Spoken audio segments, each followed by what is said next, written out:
Hi and welcome to show 9 of Hot Butt Sound Music Archaeology. This week we've got a very special guest, Lee Rous from the Plump DJs. That's right, yeah, he was kind enough to come in and be interviewed by us last week. In homage we're playing Creep Show by the Plump DJs, which I also have got a bit of a credit on as well. Yeah. So what I'm going to do is play a bit of this and then scratching probably quite badly the break that comes from it. This is Rated X as well from Cool in the Gang.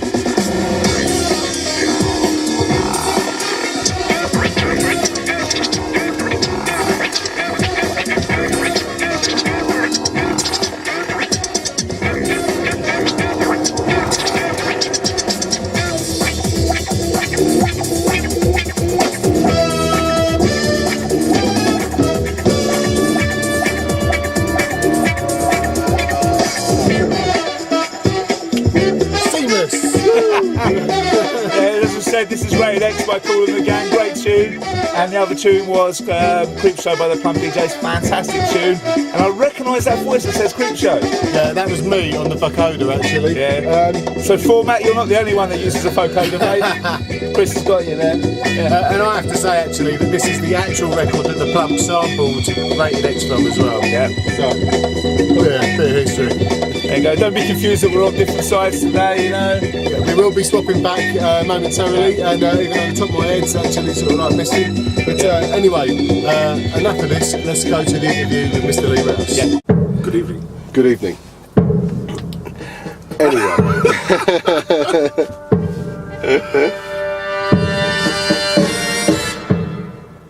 So, this is Mr. Lee Rous from the Plump DJs, and good evening, Lee. Good evening. How's it going? Yeah, right. Excellent stuff, excellent.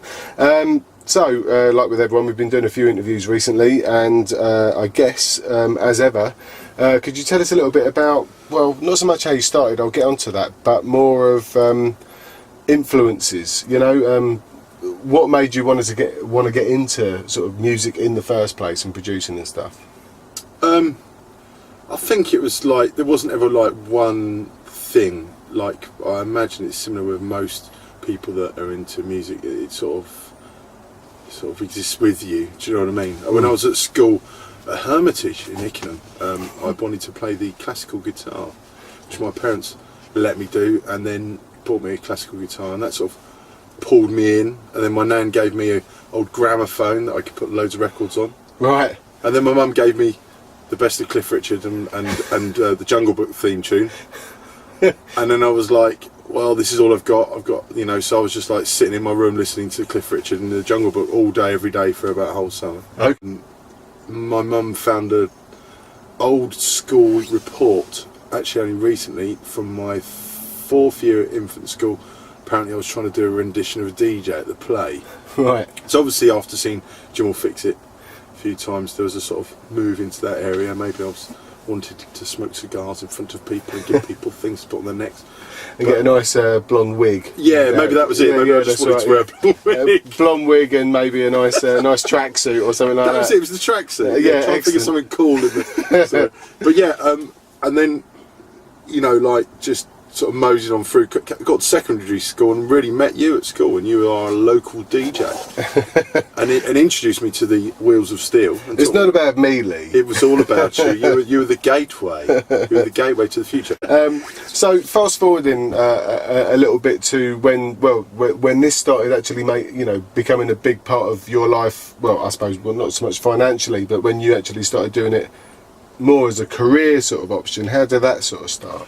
Well, moving on quickly through that early school era, I mean, we became really good friends.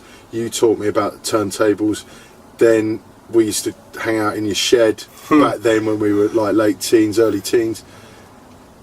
You know, the fascination in hip hop was sort of more cemented.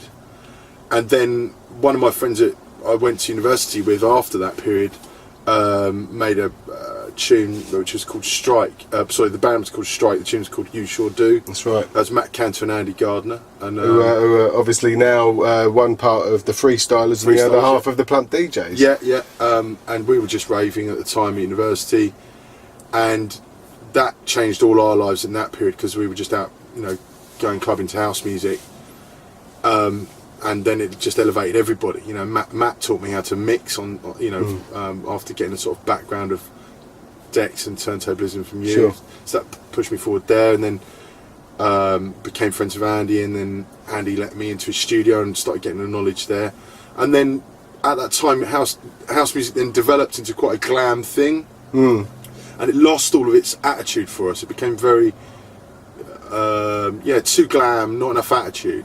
Which I suppose quite a lot of different music does that, doesn't it? I mean, if Yeah. you look at how sort of hip hop may have ended up, you know what I mean? You had more of the R&B sort of like stuff coming out of it and things like that. Yeah, and softened slightly. Exactly, and I think that does happen, I suppose, when multinational, you know, record companies get involved. People start trying to be commercial with things and make them more accessible, and therefore it softens the original art form, I suppose, basically. Sure. And we moved through that era and were disenchanted with the environment all of a sudden, and thought, let's start doing our own parties, and it just as a way to find a new voice, really, and to listen to music we wanted to listen to. And back in those days, you know, we didn't have any venues, so we managed to find a venue in Islington, Caledonian Road. I remember it well. Yeah, well, you're a resident DJ there. There's a load of us got together and started doing these parties, started bringing lino down and basically playing old school hip hop and old school electro and b-boy music, and also mixing it up with the big beat of the era that we'd sort of gravitate towards because of the fact we were disenchanted with house music, wanted something more attitude. So it was, I mean, I have to say, I mean, this is obviously your interview, but it was an interesting time. I remember massive, that yeah. sort of like mid-90s sort of time where people that were used to be into hip-hop and used to be into house music and used to be into hardcore drum and bass had all started to sort of like get together, and this, you know, and so you could listen to all of it, but then certain different pockets and styles of music started coming out of that. definitely, yeah, there were a few different promoters in London. I remember Paul Arnold down in Brixton, and TCR, Rennie Pilgrim, Teo and Adam Freeland doing their own version of that, and it all sort of happened at the same time. A similar sort of, would that be right? The Aztecs and the Egyptians? I suppose. You tell me, I don't Not know, as mate. great a thing as that, but Well, you never know. There's history and everything, and that's kind of what this is all about. Really, it is. It's about the history. Yeah, bring it back to archaeology. Exactly, again, yeah. and it's true because you know, I remember obviously DJing with you down there, and it really was pure b-boys. We're not talking. We had you know, Second to None. we down had Second to None. We had Born to Rock, and all of these people. That turning up. Scarecrow's the young lads from Swindon. Swindon, that's right. Yeah. And we were basically picking up lino, you know, having to buy new lino every other weekend, driving all these b-boys around the country to get them to our events. And because this was when b-boying started to pick up again, wasn't it? Yeah, I think it was they a had the first. rejuvenation, wasn't it? They had the first b-boy championships in Britain after something like 15 years or Yeah. something. I think this was back in '96, wasn't it? And I think we all went along and stuff. Yeah, and, yeah. Okay. I think what's weird is that the turntablism side of things would still stayed strong, but the b-boy thing went away. Yeah. And it came back with a real vengeance. Remember there was that club down in King's Cross, the Cross, when you Scratch. Yeah. You performed there as well, didn't you? With Andy actually, and Matt Cantor from the Freestylers. Yeah, that's right. Yeah. A long time ago, doing the Yeah. cut and paste. That's right. Yeah. DJ Messiah on Definitely. 3 Wheels of Steel. Anyway, so now moving on. Brad, you picked this up recently, right? Yeah, I mean, obviously our buddy Format, I know we've had a bit of a Format loving over the last few weeks, but he played that cracking Mr. Jason Posse cut, and so we went digging and realised that we'd missed out on a bit of Porn Theatre Ushers. Mr. Jason and his mate Naboo Rock's first project. Absolute quality. We quality. Picked the album up. Here it is, Saxachusetts. Can't pronounce that properly, but I'm sure that's right. 2004, wicked album. Really, really great album. Anyone that likes that sort of 90s hip hop sound, intelligent stuff, quality stuff, really good. Rambling a bit, but here you go. Yeah. Let the music speak for Let's itself. go. Tune to it.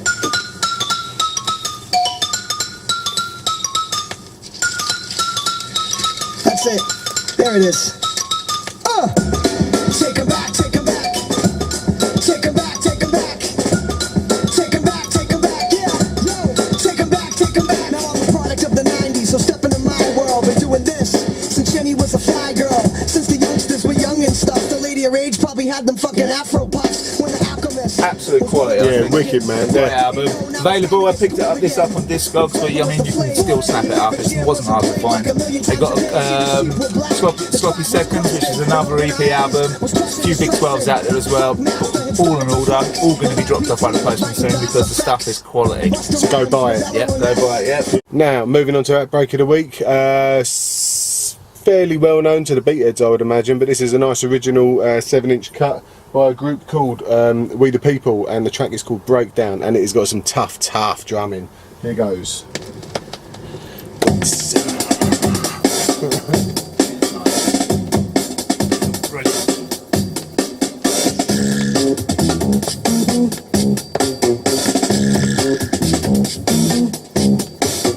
Have you put time with the bass? Break down. Let every little thing fall in place. Yeah, and do not worry, the drums do kick in again with an extra added drum and bass break later on in the tune. Yeah, I think this is on the Davell label. You know what, I mean, I remember hearing it on one of those old comps years ago. Called, I can't remember what it was called now, but it had loads of really good obscure breaks on it and stuff. So I was glad to actually find the original. In fact, I actually bought a repress first, the bootleg, and then I found the original at a car boot sale in Uxbridge. Can you believe that? Yeah. Anyway, but this is a nice. Find all the breaks. Where beats were born, Uxbridge, Middlesex. But there you go. So this quality tune. Not just a break beat, it's just a wicked tune as well.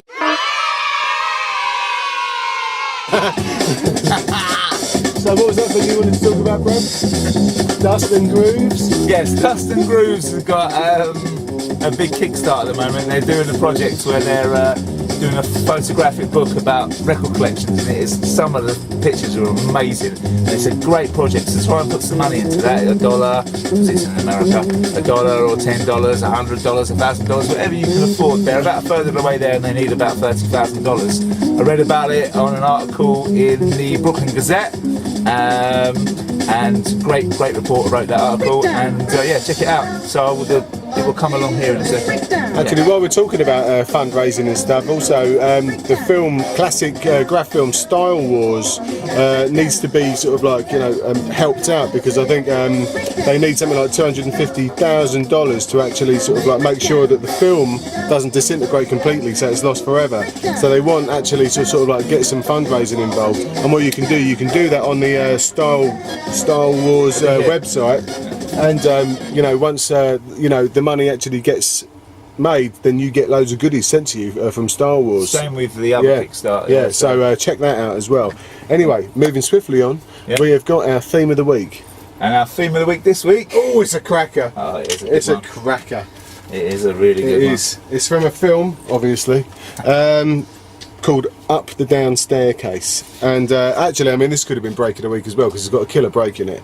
But the track, and well, it's by Fred Carlin, about 1969, and the track's called Your Hip Miss Pasterfield. And Jesus, it is a killer tune. So our theme of the week, if I can find it, is right here.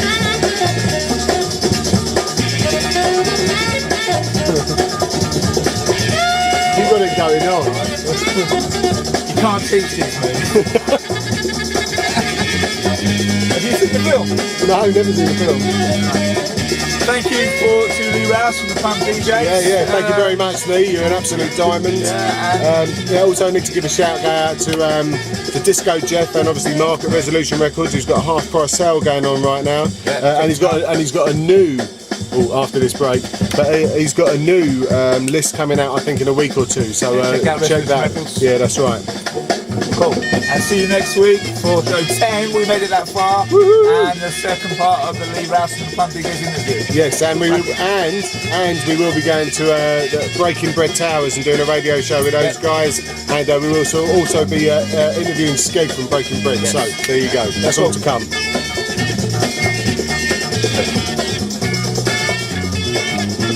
Cool.